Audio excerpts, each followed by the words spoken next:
Alors, voici la correction qui porte sur la mitochondrie.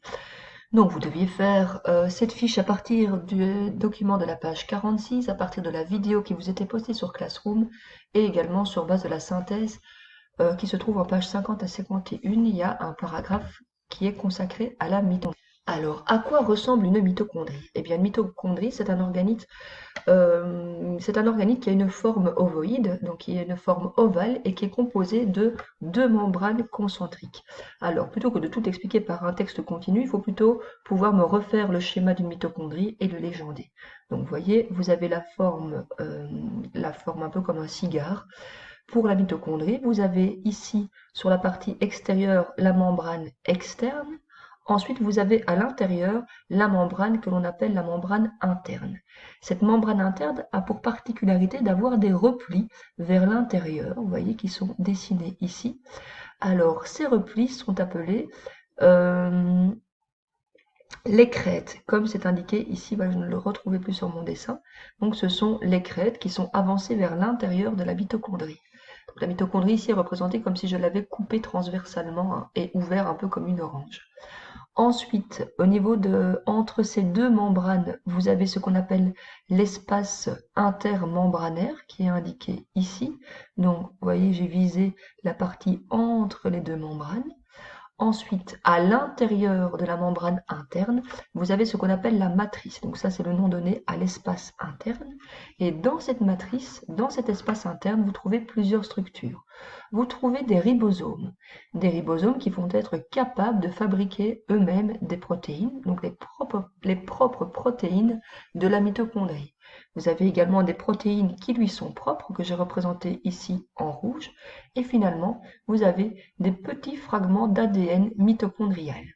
Alors, si vous réfléchissez un peu, vous pouvez constater que la mitochondrie ressemble à quand même pas mal d'éléments qui feraient penser à une cellule à part entière. En fait, on pense que les mitochondries sont effectivement à la base des cellules qui ont été un peu phagocytées par d'autres cellules et qui ont un petit peu cette certaine autonomie. Donc voilà, pour la petite histoire. Et donc ce schéma est à refaire dans vos notes et à légender également. Donc n'hésitez pas à faire pause si vous n'avez pas le temps de le faire en direct. Alors, à quoi sert une mitochondrie? Eh bien, la mitochondrie a vraiment un rôle très important dans notre cellule, vu que c'est elle qui est quelque part l'appareil, donc l'organite qui permet de fabriquer l'énergie nécessaire à la cellule. Alors, pour pouvoir produire cette énergie nécessaire, eh bien, elle fait une combustion, elle brûle quelque chose. Alors, que brûle-t-elle? Eh bien, la mitochondrie fait la combustion du glucose que vous reconnaissez ici plutôt, C6H12O6, ça réagit, donc ça fait une combustion en réagissant avec 6 molécules de dioxygène, et ça se transforme en 6 molécules de gaz carbonique, donc en 6CO2 et 6H2O. Et surtout, cette combustion produit énormément d'énergie, enfin énormément produit beaucoup d'énergie. Alors, comme on le sait, l'énergie ne peut pas être comme ça sans support.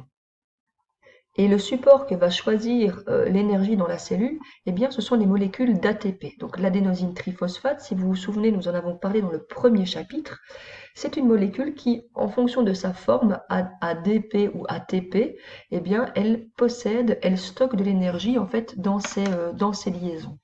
Et donc, l'énergie qui est produite par la combustion dans la mitochondrie est stockée sous la forme de 18 molécules d'ATP.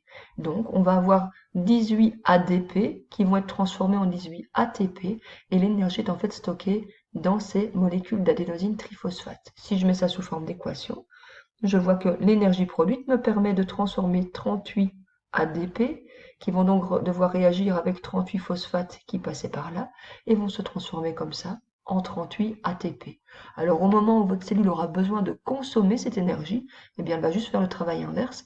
Elle va venir décomposer ces ATP en ADP et libérer comme ça l'énergie qui pourra être utilisée. Alors, si je viens rassembler ces deux informations en une seule équation bilan, j'arrive à cette équation-ci. Attention, il y a une petite erreur. Donc, vous avez C6H12O6, donc une fois du glucose, qui réagit avec 6 molécules de dioxygène. En parallèle de ça, nous avons 38 ADP qui se trouvent présents et 38 phosphates, 38 phosphates qui sont là également. Et ceci, donc, on va avoir une combustion, ça va réagir pour donner 6 CO2. En fait, il y a un 6 qui est manquant ici. Donc, 6 molécules de dioxyde de carbone, 6 molécules d'eau et 38 ATP, c'est-à-dire l'énergie stockée sous cette forme. Alors, petite remarque, ceci vous ne devez pas le connaître, mais je trouvais ça quand même important de vous en parler. Donc ici, par l'équation bilan, vous voyez de manière globale ce qu'il se produit. Il faut se rendre compte qu'en fait cette respiration cellulaire se fait en plusieurs étapes. En fait, il y a deux étapes principales.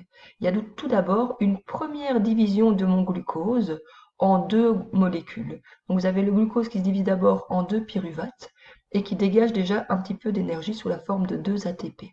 Donc le pyruvate, la formation du pyruvate, ça se fait à l'extérieur de la mitochondrie, comme vous pouvez le voir, la mitochondrie est là. Donc cette glycolyse, cette première étape de la respiration cellulaire se fait dans le cytoplasme. Ensuite, par la suite, vous avez les deux pyruvates qui, eux, entrent dans la mitochondrie. Et dans la mitochondrie, ce qui va se produire, ce sont un ensemble une succession en fait de réactions que l'on appelle de manière globale le cycle de Krebs. Et en résultat à ce cycle de Krebs, eh bien, nous avons une évacuation des 6 molécules de CO2 et des 6 H2O et des 36 ATP qui viennent s'ajouter aux 2 ATP déjà produits précédemment. Alors, pour clôturer, où se trouve la mitochondrie? Eh bien, la mitochondrie se trouve aussi bien dans les cellules animales que végétales, puisqu'elles ont toutes besoin d'énergie.